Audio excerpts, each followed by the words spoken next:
Today, I'm going to share with you a success story of how my client went from hearing her SP say he never wanted to be with her again to getting him back, and all in the space of just a few months. So if you are somebody that is in doubt that you can get your SP back, or you're having fearful thoughts, or you're looking at circumstances that are blocking you, or your old thoughts, or your past limiting beliefs about yourself, listen to this story, because this is the key ingredient as to how you can get your SP back, why forcing situations will block you getting your SP back, and simply allowing the flow of getting them back to come to you easily, more easily and effortlessly.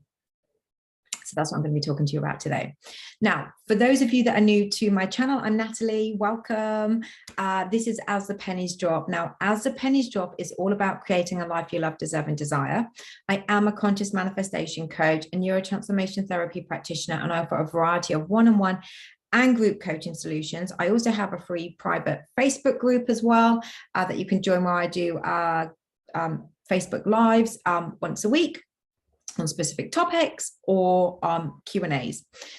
So please feel free to click the links below if you would like to find out more about my coaching, how to release traumas, limiting beliefs, disempowering beliefs, all those blocks that are holding you back from creating that life you love, deserve, and desire, and how you can get your manifestations quickly, easily, and when done correctly, effortlessly. So just click the links below. Now, so like I said, today's video is based on a success story of how one of my clients went from being told they were never going to be together again to getting him back. Now, we started coaching a few months ago, and when she came to me, she was really, really upset. Obviously, this is the love of her life. They'd had a relationship, and they already had a child together. So they had a relationship which she thought was going really well. And then basically all of a sudden he was like, I don't want to be in a relationship with you. I don't want to be in a relationship with you. And that was that. Now, obviously, she had to stay in contact with him because father of the child. And but she was devastated. Obviously there were tears, there were upsets. He was, dating different people on and off, and she just couldn't believe that all of this was happening. And it was so, I'm always so heartfelt because it reminds me of all the pains and hurts that I went through when I was in that position. So I'm really empathetic when clients come to me and they just so want to be with that person, and that person has pushed them away for whatever reason.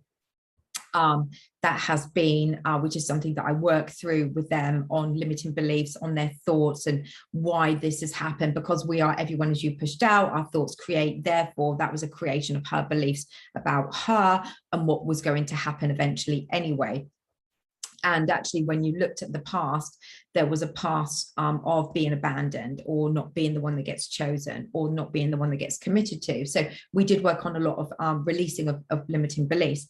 But we basically got the situation from him saying, never going to be with you again, this is never going to happen, him kind of going out and dating other people, her friends telling her about all of this. It was devastating to her. Like, the knocks and the blows just seem to be continuous. But we've got it to a stage where he went from being unreliable to reliable, more supportive, the most supportive. Stories of what he's does to support her and the little child as well. He is kind and thoughtful. They're extremely affectionate again.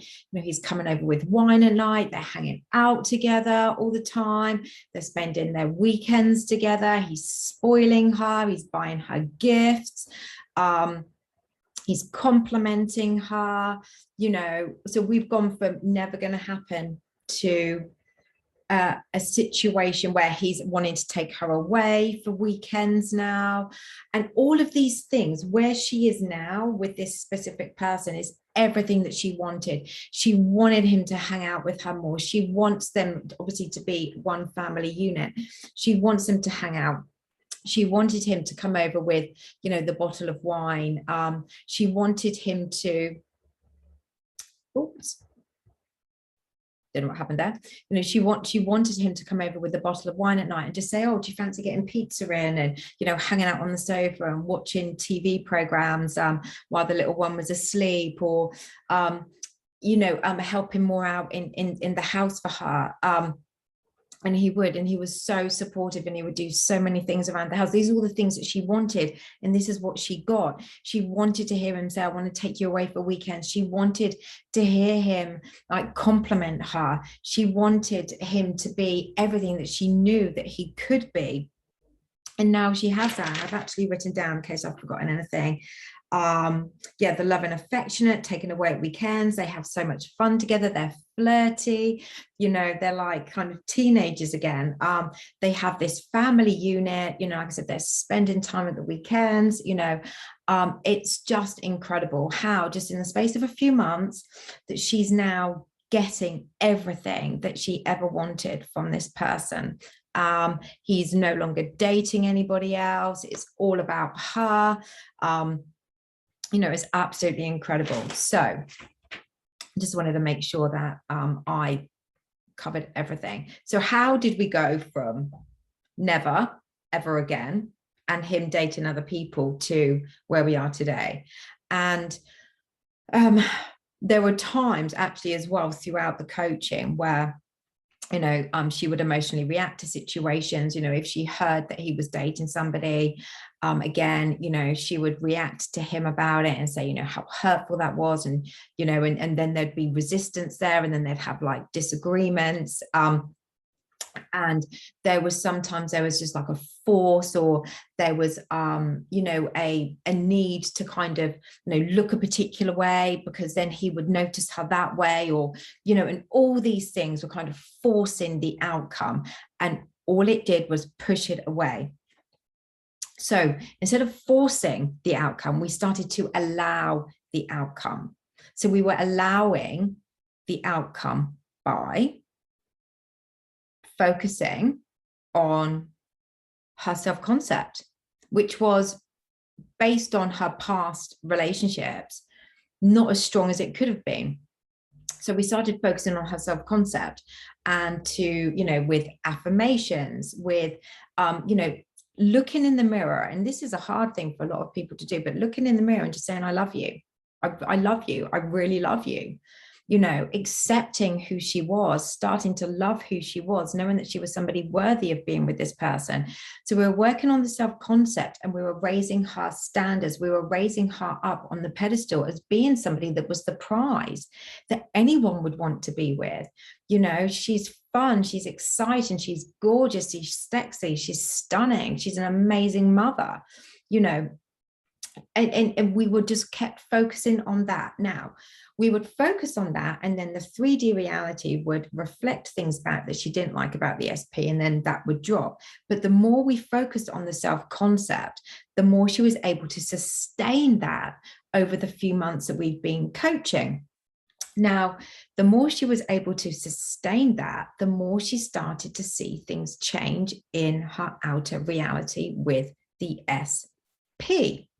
She started to give herself more love. She put herself on a healthy eating plan to lose some weight, and she lost a lot of weight. She started to take care of herself more, started to see herself again as the gorgeous, sexy, stunning, beautiful person, intelligent person, fun, adventurous person that she always was. She started to become that person again, but with more confidence this time, with more confidence in her belief that she was worthy of being in a loving relationship, that she was deserving of that. So we were focusing on the self-concept, and the more we were doing that and raising her up, the less there was that force, that need, or, you know, to put this particular dress on in case he noticed me on that dress, or, you know, to react to things that she didn't like that she was hearing. You know, she had friends kind of saying things to her as well about, you know, oh, he's out with so-and-so now, or he's going out with that person. And those things were obviously bringing her down. But the more she focused on her, the less that was happening, the less that these things were showing up, the less that people were saying that he was dating somebody else. So we were raising her up to believing in her and her worth and what she was deserving. And the more we did that, the more we started to see things reflect in the 3D with this specific person, him being more supportive, him becoming more reliable. And the more she saw that, again, the more she was becoming more relaxed and more confident in who she was, the less she had a need to force things to happen, the more things started to naturally happen. Now, as well as all of that, obviously there was a lot of stuff going on in the 3D reality with third parties, him being unreliable, not supportive, letting her down, you name it, it was happening. But aligning with working on the self-concept, again, what we did is we focused on the story of the version of the person that we wanted to see, rather than the version of the person that we were currently seeing, because that was all based on our old thoughts of them. So instead of thinking, oh, you know, he wasn't good enough, and, you know, he was always letting her down and he was unreliable, we flipped the story. You know, he is good enough to be in a loving relationship, and he is worthy of being loved, and he wants nothing more than to be in a loving relationship, a long-term committed loving relationship with me. And you know, he is extremely successful and talented, and he's an amazing entrepreneur, and he is so supportive, and he's so reliable. You know, he's always doing lovely things for me. He's constantly complimenting me and telling me how amazing that I look. When we started to tell the story of the version of the person that we wanted to see, rather than the person that we were currently seeing, based on, because all of that is based on past evidence of what people had done to her, and you know, the more she focused on the past evidence, the more that was hardening into fact. So we changed the story. We changed that inner conversation, the inner dialogue of what we were having about this other person, and things that he would say to her as well, like, you look really lovely today. God, you look so sexy today. You look stunning today. You're such an amazing mother. I'm so proud that, you know, we had a child together. She started to tell that story of the version. And remember, I've said in one of my other videos recently that it's spreading love and kindness. When we're advising people to be what we want them to be and to show up how we want them to be, we're not changing them, we're changing our view of them.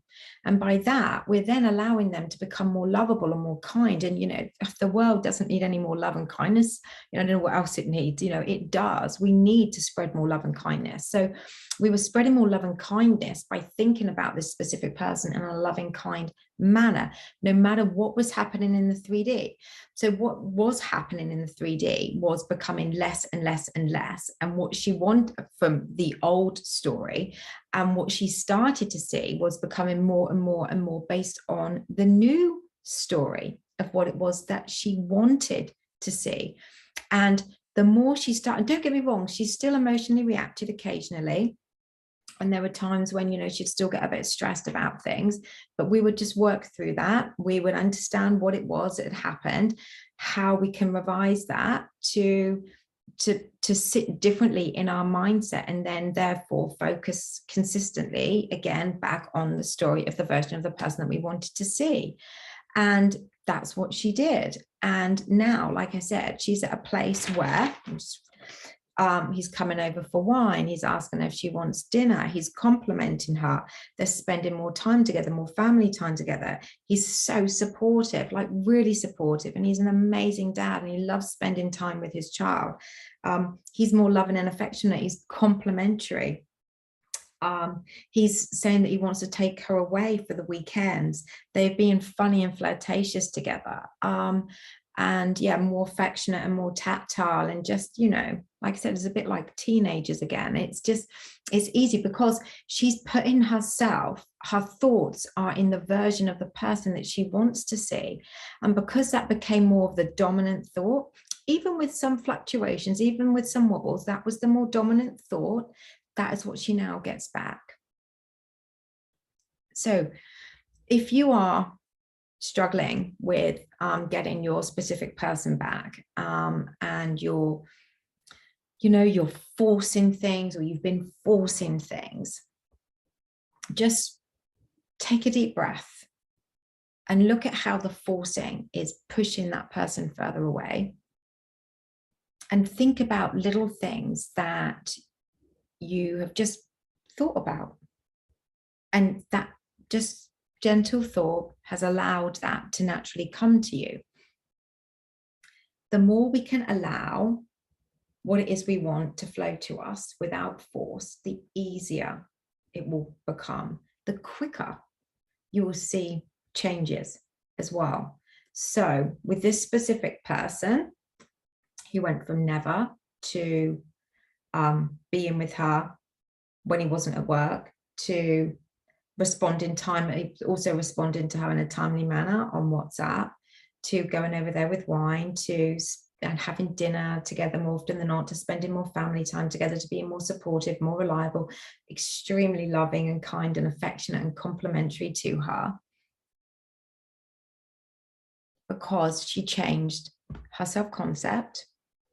She let go mostly of the past, and she just focused on the story and the version of the person that she wanted to have in a loving relationship. So she built herself up on a pedestal, told the story at the same time. So now they are aligned, and it's incredible. So like I said, if you are struggling and you don't know which way to turn, and you're in that anxious state, or you feel like you're forcing things, or and you can't just let it go, that allowing bit is just, you just can't get to that stage, then just get in touch. Again, it's natalie@apenniesdrop.com, where you can click on the link below and book on a coaching session with me, and let's have a chat and see when we are able to get you your specific person, and for you to be the next success story. Because remember, and I've been a success story on another channel before, and when I used to see success stories, I never looked at it and said, well, they must be doing something, they must just be lucky. No, I looked at success stories of, like, I'm going to be that too, that's going to be me. And it was, and I became a success story in somebody else's channel within a couple of months, getting my SP back. So view this as, yes, if she can do it, I can do it too. So there you go. This is how not to force and how to allow, and the steps that we took to get my clients' SP back.